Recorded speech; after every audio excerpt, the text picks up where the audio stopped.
The child's scream fractured the silence of the war chamber. Then the queen knelt, not as a ruler, but as a mother. They called it Virella's wake, the drifting remnants of Earth's third Exodus fleet. For generations of humans lived among the cracked steel bones of its scattered arcs, like hermit crabs nesting in forgotten graves. The stars above them were silent, except for the ever-watching eye of the Zarkali Imperium. Commander Idris Harlan walked the rusted bridge of the TNS Rook with the gait of someone who no longer feared death. At 37, he had survived 3 planetary sieges, watched his father burn in a breach fire on the Daedalus, and held his mother's hand as vacuum frost claimed her oxygen-starved lungs. He had no family left, only orders. But today, there were no orders. The Zarkali had sent a message, one word, parley, and coordinates deep in contested space. The bridge lights flickered. Gravity shifted with the patchwork thrusters. Groan. Idris leaned against the command rail and stared through the fractured viewport at the blue world. Below, Nithis, a planet both sides had bled over for a decade, now strangely quiet. No plasma fire in the upper atmosphere. No orbital mines lighting up the void. Just the stillness of a trap. Lieutenant Milovos stood at his side. Her left eye had been replaced with a tracking lens after the siege of Carthus. It whirred faintly. As she assessed the planet below, "They're not baiting us," she said quietly. "This isn't Zarkali's strategy." "Then what is it?" She hesitated. Desperation, the Zarkali queen, Sire Veltara, was unlike any intelligence Idris had ever encountered. The Imperium's throne was carried by caste lords, tall, glass-boned creatures that shimmered with bioluminescent markings. But she walked alone. Her arrival on the Rook stunned the crew. No guards, no weapons, just a single infant in her arms, crying ceaselessly. A howl that resonated at a pitch just below pain. Idris stared across the steel chamber as the queen stepped forward. He expected arrogance, posturing, demands. Instead, her golden eyes, swirling pools of shifting starlight, were heavy with weariness. "I come not as ruler," she said in nearly perfect standard. "I come as mother. My child is broken." The infant's Zarkali wailed again. Shrill and shrieking, crewmen winced. The child's voice pierced through shielding and noise dampeners. Mila stepped back instinctively, hand near her holster. The queen's face, though alien, was lined with anguish. "He has not slept in 19 cycles. Our healers fail. He will die if this continues, and if he dies, so do the peace accords tied to my lineage." Idris folded his arms. "So what? You expect sympathy from the species you tried to burn? From the stars?" "No," she said. "I offer a bargain." She stepped closer. Idris's guards tensed, but he raised a hand. "If you can silence his cries, even for a breath, I will bind myself to you, by blood, by law." A union the Imperium cannot undo. A beat of stunned silence followed. Mila's mechanical eye clicked. Someone whispered a curse. Idris stared. "You're asking me to marry you?" "Yes," Sire said. "Or humanity dies in a war no one can win. My council fractures. The other castes hunger for annihilation. But a marriage to the commander, who stopped the queen's wailing air, that legend could reshape everything." He looked at the child, luminous, writhing, inconsolable. "And what if I say no?" he asked. "Then history dies here." In the ship's infirmary, Idris sat alone with the child. No guards, no weapons. Just a sleeping protocol watching from a corner. The child's body pulsed with alien bioelectricity. His skin shimmered, and his cries resonated with terrifying frequencies, enough to fracture glass or scramble thought. No painkiller worked. No stem dulled his agony, and yet something in the cry was familiar.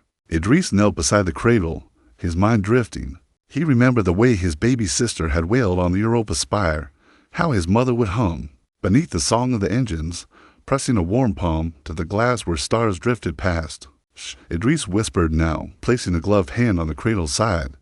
"You're not alone out here." The cries softened, just for a breath, a tremor, a heartbeat. The chamber lights flickered again. The air pulsed as if reality itself held its breath. Then, silence, pure, ringing silence. Idris turned slowly. Sire Veltara stood at the entrance, tears gleaming like liquid starlight. "You did it," she whispered. He rose. He just needed to feel. Not alone. Her voice broke. "So do we all." But as the child slept, a transmission slipped through the calm array. A low-band frequency hidden beneath the Zarkali diplomatic channel. The Queen's rebellion has begun. Terminate all negotiations. Fire on human fleet. Idris froze, so did Sire. The infant stirred and began to cry again, and far above Nithis, orbital cannons bloomed to life. The child screamed. Again, not just sound, but pressure. Metal buckled. Idris staggered. Emergency klaxons shrieked as hull dampeners strained to contain the harmonic resonance. Shaking the rook, the Queen collapsed to one knee, covering her infant with her own body. Mila. Idris shouted, bracing himself against the cradle. Kill. That signal now. She was already moving. Sparks flew as she jammed the override into the comm relay console, fingers dancing over the panel. Signals coming from above us, not from the Imperium core. It's local. It's someone in orbit. Idris's blood ran cold. Someone Zarkali, not just Zarkali, she growled. It's the Draxon faction, the Warborn caste. Sire hissed. My cousin, General Tharek. He's broken the council code. She rose slowly, fury hardening her voice. He dares ignite civil war under my banner. Idris stared at her, the lines on her face no longer sorrowful, but sharp, regal, a queen again. I told you, she said through gritted teeth, if the child dies, the peace dies, and without peace, they will wipe out everything you are. A low rumble echoed through the decks. Status. Idris barked into his comm link. Incoming plasma burst from orbit. Impact in 10. Shields holding at 24%. Greater than Malachurst. We're not equipped for fleet war. Half our guns are offline. Evac protocols? No time. They're targeting the bridge and engines. They want us dead, not scattered. A deep impulse through the ship. The sound of orbital death, moments away. Siri turned to Idris, voice calm but heavy. If I flee now, they will call me a traitor. If I die here, they will claim my child was too weak to rule. Either way, the Imperium fractures. She looked down at the child. His cries faltered, replaced by exhausted gasps. But if I survive with you beside me, Idris stepped closer. You want me as a symbol. I want you as proof. Her eyes held his, ancient and unblinking, proof that humans are not vermin, but vital. That peace with you is not surrender, but survival. A transmission cut through the channel, open, aggressive, and unmistakably Zarkali. This is General Tharek of the Draxon Legion. The Queen is compromised. The human virus has affected her court. Purge the heresy. Eradicate the abomination. The rook shuddered violently. Fire burst from the starboard side. A reactor coil ruptured. Mila hit the emergency lockdown. We've got 30 seconds before systems collapse. Idris reached for the child and hesitated. It felt wrong, holding something so alien. Yet when his hands touched the infant's shell-smooth skin, the child stopped crying. He looked up, shaken. He knows me. No, Siri said softly. He remembers your voice. The one who made the pain stop. The ceiling groaned. Structural failure imminent. Voss. Idris said, evacuation status? We've got one shuttle, maybe, if we vent the lower decks and reroute coolant. Do it. She hesitated. You're not. He shook his head. I'll stay.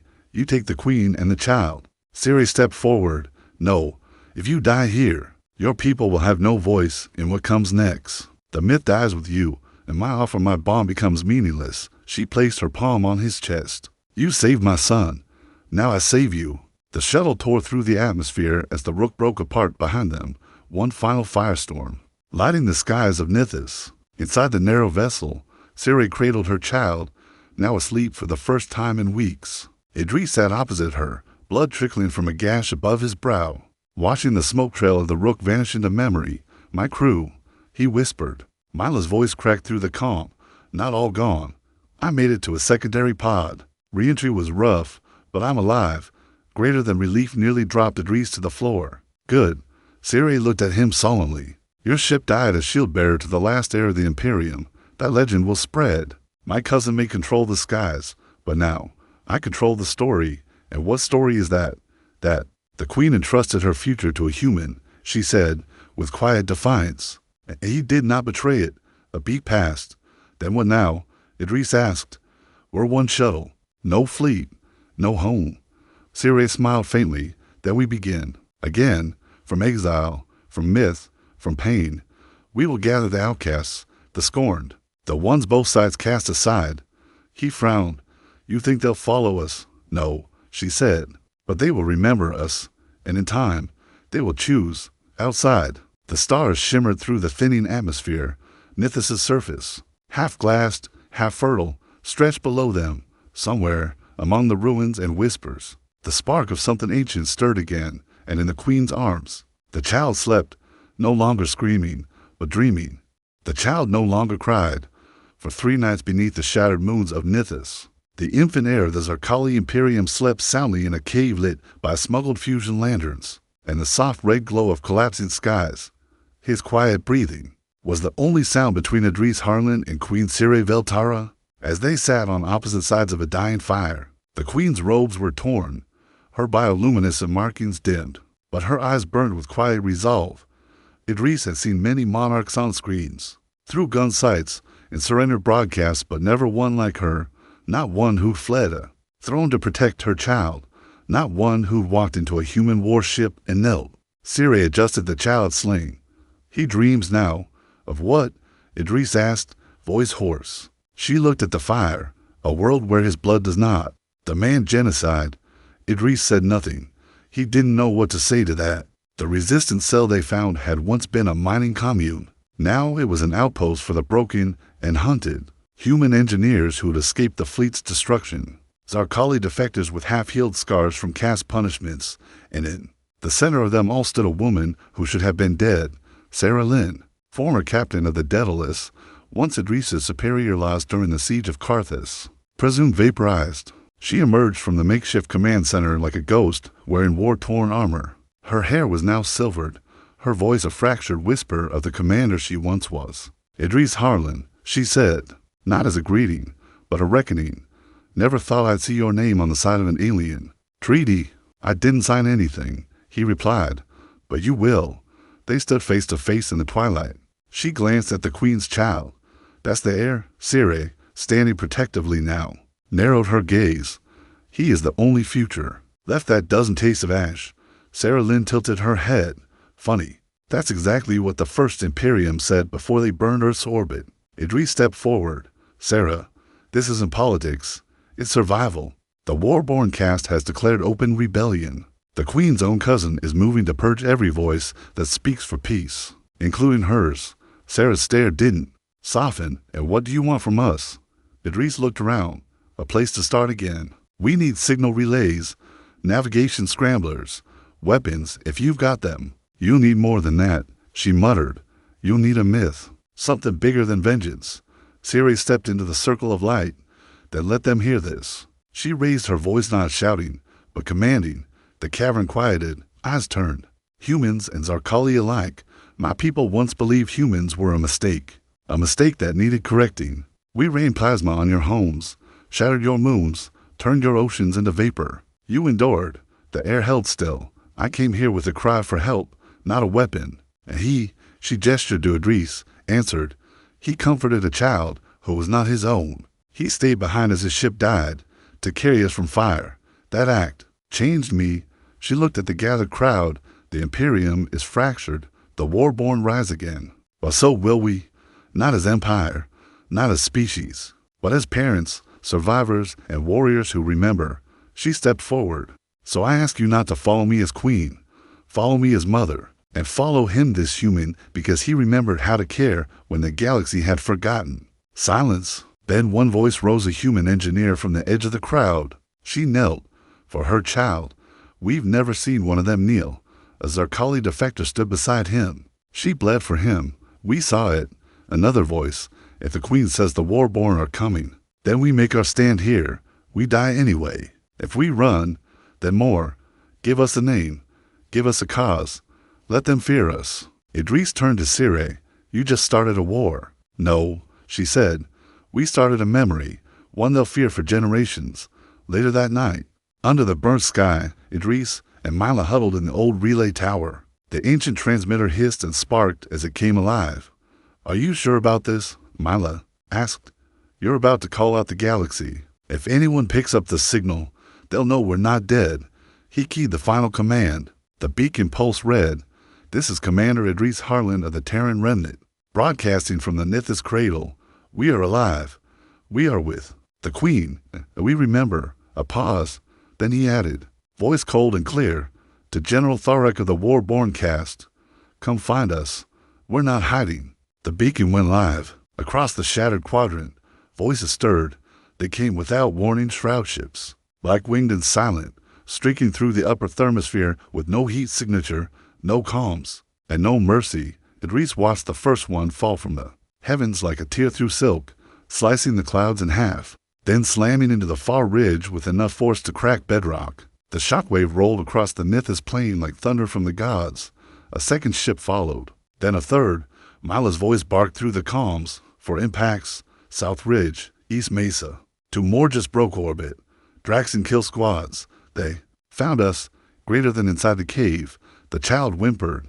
Siri clutched him tighter to her chest, whispering an old Zarkali lullaby that Idris had only ever heard screamed in war chants. But from her lips, it sounded like mourning. They're not here to capture, she said. They're here to erase. Idris nodded grimly. Then they picked the wrong crater. The Nithis cradle was never meant to be a fortress. It was a ghost of industrial ruins and fractured geology, a place the war had forgotten. But desperation breeds invention. In 24 hours, the engineers turned ore rigs into barricades, scrapped fusion tubes into rail cannons, and loaded the old atmosphere miners with improvised plasma traps. And they had help. Zarkali defectors, once enemies of Earth, now stood beside the humans they had tried to exterminate, teaching them how to disarm Drax and war spiders, how to read orbital drop trajectories, how to wound, not just kill, so prisoners could speak. Sarah Lynn coordinated it all, from the old command module. She directed the outpost's defense like a conductor with a shattered baton, but nothing stopped the sound of the shroud ships, no matter what they built. That sound broke through low and droning, like the hum of extinction itself. On the third night, the assault began, not like a war, like a purge. The first wave of Draxon soldiers, obsidian-armored giants with eyes like burning coals, descended on the eastern trench, cutting down 3 defenders before Idris could reach the line. He raised his pulse rifle, fired again. Nothing slowed them. It wasn't until Siri stepped into the open and bared her neck, exposing her royal markings, that the Draxons paused. Stand down, she commanded, voice ringing like metal in the cold. I'm your queen. They hesitated, but then, behind them, the war-born commander emerged, tall, brutal. Tharek himself, the traitor. His armor gleamed with blood-forged gold. His weapon, a plasma glaive longer than Idris was tall. You are our queen, Tharek sneered, until you bore that thing. He pointed at the bundle in her arms. Idris moved between them. No throne worth keeping demands you kill a child to sit on it. Tharek snarled. No throne survives weakness. He raised his glaive and Siri screamed, not in fear, but in rage. The child began to cry, and the world shook. Literally, the ground cracked. Every dampener in the compound failed. The air shimmered like heat distortion, and for one terrible moment, Idris thought the planet itself might split. Then the Draxons dropped to their knees. All of them. Everyone. Siri stared, stunned.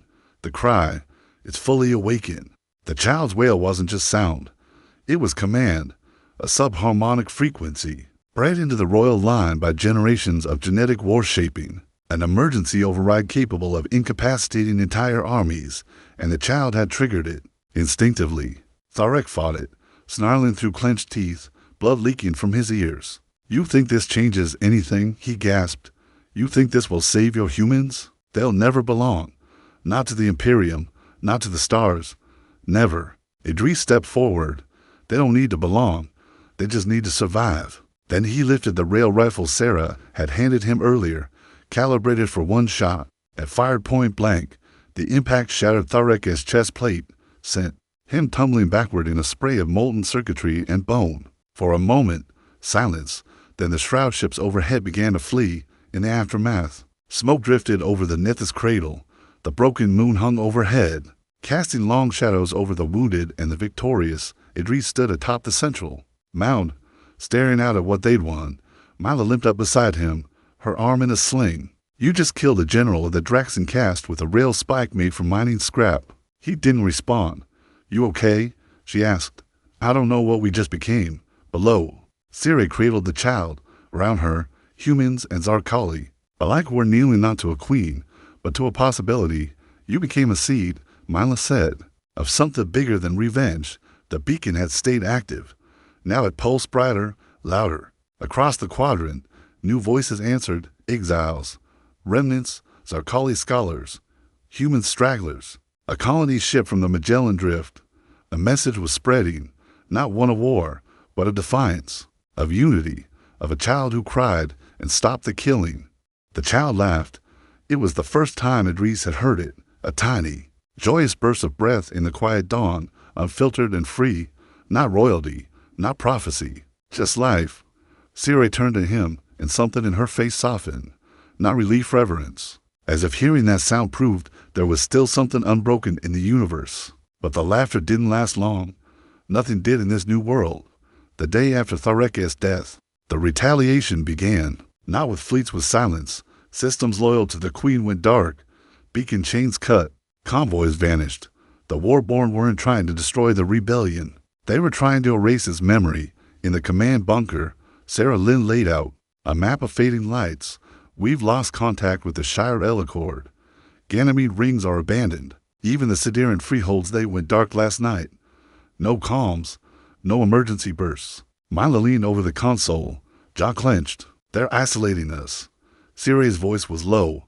They mean to cut off history itself. When the last witness falls, the last truth dies. Idris stared at the blinking map, red for lost, gray for unknown, blue for contested. One speck of green remained. Not all truth, he said. Some of it still buried.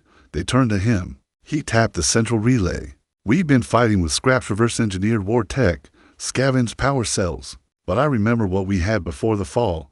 Earth's last research division, the Lumen Core. Mila's eyes widened. That's myth. No, Idris said. It's buried in orbit around Vega 9, an AI seed vault. Last-ditch tech humanity wasn't willing to use unless everything else failed. Sarah narrowed her eyes. What kind of tech? Idris looked at them all, then the child. Adaptive combat systems, memory-forged drones, something called Project Echo rumored to turn stories into weapons. I don't know what works. I just know we're out of time. Siri stepped forward. You would risk it all on a legend? No, Idris said. I'd risk it all for a chance. 2 days later, they stole a vessel from a decaying orbital dock and launched toward Vega 9 under calm silence. The ship was ancient, a Terran Ghost frigate called Saints N, its engines coughing iron trails like blood. But it flew. Idris took helm. Mila manned weapons. Siri sat near the child's pod, whispering Zarkali incantations into the hull as if warding off fate. As the Vega system came into view, Idris felt something shift. The silence wasn't natural. It waited, and then they saw it, a ring of wreckage and Light Earth's last cry. Crystallized in orbit, the Lumen Core, a sphere the size of a city, orbiting the gas giant's upper pole. Shielded by fractured defense grids and a cloud of failed boarding drones, Idris stared. Breath caught. It's still intact. They entered through a maintenance breach. Inside, it was dark and humming alive in a way machines shouldn't be after the centuries. And waiting, the AI that greeted them had no name. It appeared as a flickering humanoid made of shifting constellations. Its voice was ancient, yet alive, like whispering wind across graves. You were late, it said. We weren't invited. Idris replied, you weren't supposed to survive. We're good at rewriting endings. The AI processed that for several seconds, then began to awaken the vault. What they saw made them realize just how far Earth had been willing to go and how much it had held back. Echo field technology, weaponized myth, capable of turning belief into predictive probability strikes. Memory mines, devices that forced entire battalions to relive Earth's final wars, causing paralysis or madness. The last. Language, a sonic weapon that bypassed translation and spoke directly to willpower. I'm making the will to fight. Siri stood in stunned silence. These are not weapons of war. They are weapons of culture. Idris turned. That's all we ever had. Not size, not speed, story. That's why they tried to erase us, because even dead, humans speak too loud. The AI flickered. Your child carries a voice that breaks armies. You carry the memories of a dying Earth. Combined, you could shake empires. Idris turned to Siri. We use them, all of it. We burn the void with our past until they see us again. She stepped forward. Then we return, with memory as blade, with history as fire. Idris nodded. This time, we fight as one. As they left the core, the AI sent one final transmission. Into deep space, a memory-seeded pulse encoded in all Terran languages. A warning across the stars. Ancient enemies and forgotten allies receive the same message. They are awake. The last myth breathes again, and it carries a child. The child did not cry again. Not once during the return flight from Vega 9. He sat silently in his stasis cradle aboard the Saint's End, eyes wide, unblinking, staring through the reinforced viewport at the stars streaking by, as if he saw something in them, as if he remembered something the others did not. Idris didn't sleep. None of them did, not after what they had recovered. Earth's final arsenal was no longer hypothetical. It was real, and now it pulsed inside. Their ship, humming behind bulkheads, shifting in containment vaults. A memory-forged payload with teeth, and if it failed, everything would. The Warborn had not waited. By the time Saints End breached the Nithis system again, the sky was already on fire. 3 Draxon Dreadclaws hung in low orbit like black suns, burning the atmosphere beneath them. The cradle below was under siege, the beacon dark. No comms, no signals. Smoke spiraled upward in trails of sorrow. Siray's face did not flinch. They came to end the line. Mila, strapping into the gunnery chair, growled. That we end the damn story they think they're writing. Sarah Lynn's voice crackled through a local burst calm, faint, distorted. Idris, they're coming from beneath. Not just orbit. They're burrowing through the moon bedrock, turning the old mining tunnels into slaughter channels. We're holding what we can, but we're out of time. Greater than Idris's knuckles tightened on the controls. Then we do what humans do best. Siray's eyes narrowed. Refuse extinction? No, Idris said. Rewrite the terms. They landed in chaos. Fires raged across the ridgeline. Screams echoed from within the shattered trenches. Half the command crew was dead. A third of the Zarkali defectors had been slaughtered in their sleep when the first spike borers emerged from below. Idris moved like fury, Mila beside him, laying down pulse barrages with borrowed alien tech now fused with Terran memory code, guns that remembered how their wielders died and learned with every shot. But it wasn't enough. Not yet. Siray and the child were escorted into the lowest chamber, the hollowed ruins of an atmospheric core from the mining days. It was there they would activate the Echo Ray. It was the only thing left. Project Echo had never been tested. It was madness, even by Earth's final standards. A story weapon, one that didn't kill with force, but with memory. Sarah joined them, bleeding from the temple, limping, eyes wide. This is it, isn't it? She asked. Idris nodded. Last card on the table. Siri turned, hands over. The console, the child before her. He looked up at her without fear. This may change him. She whispered, if he speaks with the array open, it won't be just memory, it will be legacy. Carved into neural code, carried by every Draxon. Minded touches. Idris stepped forward, let him speak. Siri hesitated, then nodded. The ray warmed. A low-frequency pulse rippled across the room, through the tunnels, through the sky, and then the child began to cry, not in fear, in grief. Above the battlefield, the air changed. Draxon warriors slowed mid-charge. Their weapons trembled in their hands. Their breathing turned sharp, erratic. Then it hit. They remembered. The siege of Sol, the screams of Terra's last children, broadcast across the stars. The lullabies sung beneath bunker floors as the sky burned. The final heartbeat of Earth. It wasn't noise. It was history, burned into every invader's mind. Like a brand of shame, one Draxon howled, clutching its skull. Another dropped to its knees, screaming in a dialect that hadn't been spoken in 1,000 years. The array amplified it. Stories of sacrifice, resilience, mercy, of humans who gave up comfort for survival, who burned their own cities to slow an enemy, who chose memory over surrender. Every Terran death became a voice, and the child, he, became their chorus. Idris watched from the forward deck as the enemy line shattered. Not in blood, in belief. They can't hold it. Sarah whispered. They don't have the depth. They don't have the grief, because the Draxon fought to preserve a hierarchy. But the humans, they fought because they remembered. In orbit, the Dreadclaws reeled. The AI weapons on Saints End activated, not firing beams, but launching memory mines that detonated with feeling.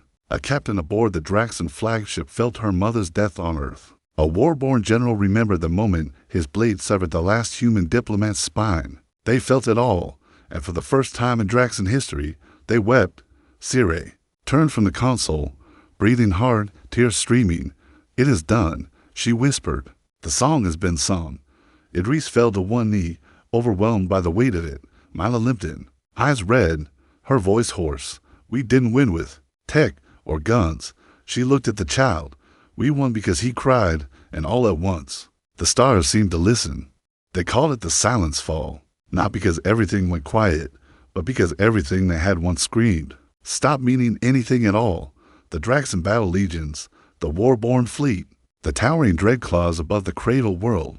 They halted, not from defeat, not even fear, but because for the first time since their empire swallowed its first star, they understood what they had taken from humanity, and it broke them. But understanding is not surrender, and broken things still bleed.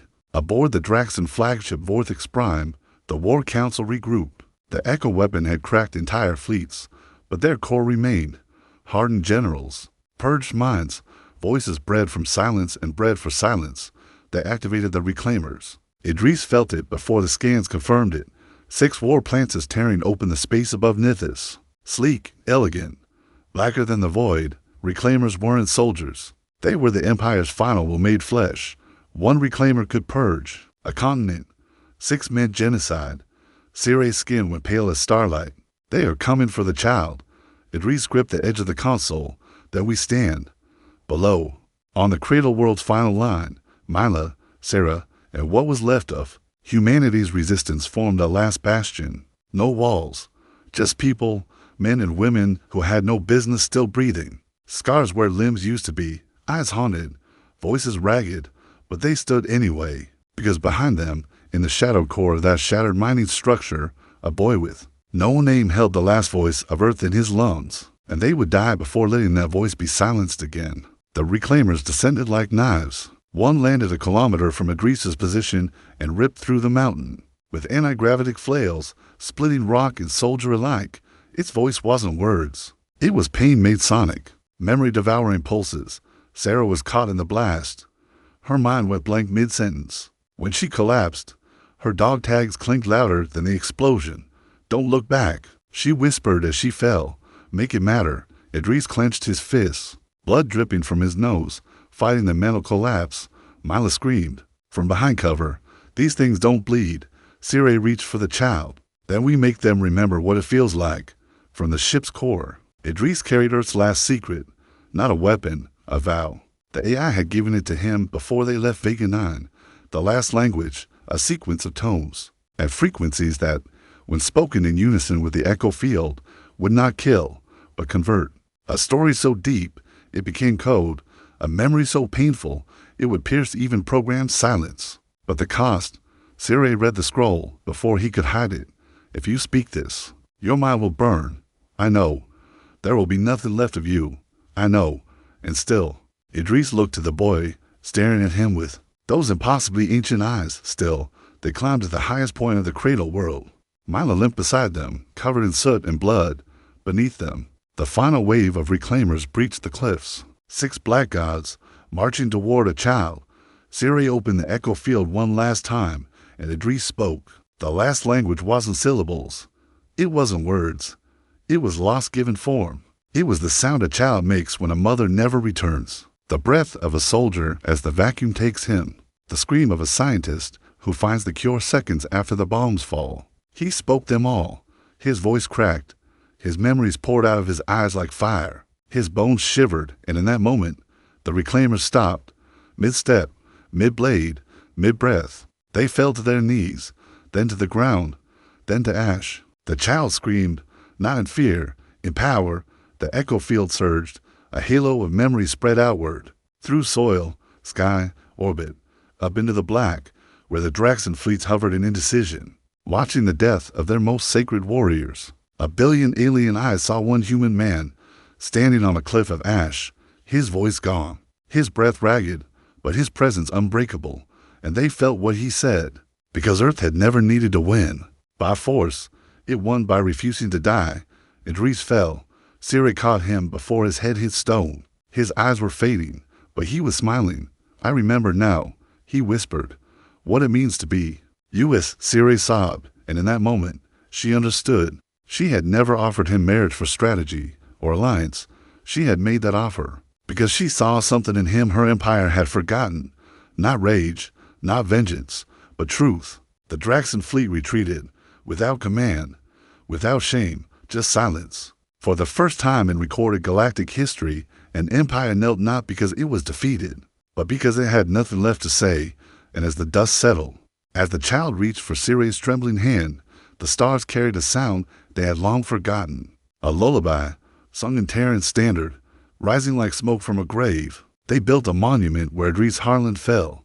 Not a statue, not some towering monolith of metal and ego, a cradle, carved from black stone and anchored into the windswept cliff. Above the Nithis cradle world, it overlooked the valley where the reclaimers had turned to ash. Above it, stars shone in silence, not cold, not distant, but listening. The cradle rocked slowly in the wind. Inside it, a fire crystal burned, soft, eternal, a child's warmth, a soldier's promise, a planet's soul. And beneath it, engraved in Terran standard and High Draxan script, were 9 simple words. We were memory, we were voice, we were human. It took time. Empires do not bow easily, even after the silence fall, even after the reclaimers had crumbled and the fleets had fled. There were those in the Draxan hierarchy who called for vengeance, retaliation, reassertion of the old order. But the voice of the child echoed deeper, and Sire stood before their broken council, not as consort, not as betrayer, but as queen of the fractured line. I heard the cry of a child who had no mother. She said to them, and I gave him a name. What name? Spat one of the war priests, scales flaring in disgust. She stepped forward, unflinching. Idris. They did not challenge her again. My Lavas stayed behind, not out of duty, but something deeper. She rebuilt the transmission towers, wiring Terran relays to Draxan tech with bitter stubbornness. She taught the children, human and alien alike, to will, to code, to remember. The echo ray was sealed, one use only, one scream to shake the stars. But the child's voice remained, and as he grew, so did the reach of what Idris had bought with his soul. The Draxan didn't forget Earth anymore. They dreamed of it. 10 years passed. The galactic core began whispering of the Accord. A new council, not a dominion, but memory, built not on force, but shared grief. For the first time, humans sat beside Draxan elders, machines alongside flesh, memory vaults beside living minds. They called it the resonance table because everything placed upon it had to echo true, and every decision was made beneath a single law.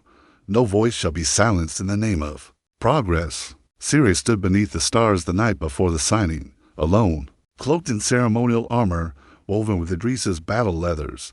The child, now nearly grown, approached her in silence. Do you ever regret it? He asked. His voice was deep now, but still carried the undertones of that haunting echo. She smiled faintly. Regret what? Choosing love over blood, voice over blade. Siri looked toward the horizon. I never chose. I remembered. There is a difference. He nodded. I miss him. So do you think he'd be proud of what we became? Siri turned to him. He didn't die for pride. He died so you could choose what we become. And then she pulled from her belt a ring, black steel and star metal, forged from the melted edge of Idris's rifle. I made him a promise once. She placed it in the boy's hand. I think it's time you fulfilled it. On the 10th anniversary of the Silence Fall, ships gathered from every known quadrant. The cradle planet bloomed with banners of peace and mourning. Songs in dozens of languages rang through the atmosphere, broadcast from ships in domes and open plains. And at the center, where once only ash and echoes remained, a new council chamber rose. Half human, half Draxan in design. Transparent walls, open ceilings, no shadows to hide in. There, the child, no longer a child, stepped forward. He did not wear a crown. He did not carry a weapon, only the ring and a memory. My father taught me nothing with his words. He said, voice broadcast across 1,000 worlds. He taught me everything with his silence. A pause, then. He cried for all of us, not in weakness, but so we didn't have to cry alone again. The galaxy listened, and it wept, not in grief, but in recognition. Years later, they would ask how the war ended, how an empire bent the knee to a dying species, how silence turned to harmony, how loss became law, and they would speak of him, not the soldier, not even the queen, but the man who walked into the fire and did not scream, because that is what it means to be human, to carry the unbearable and make it sing.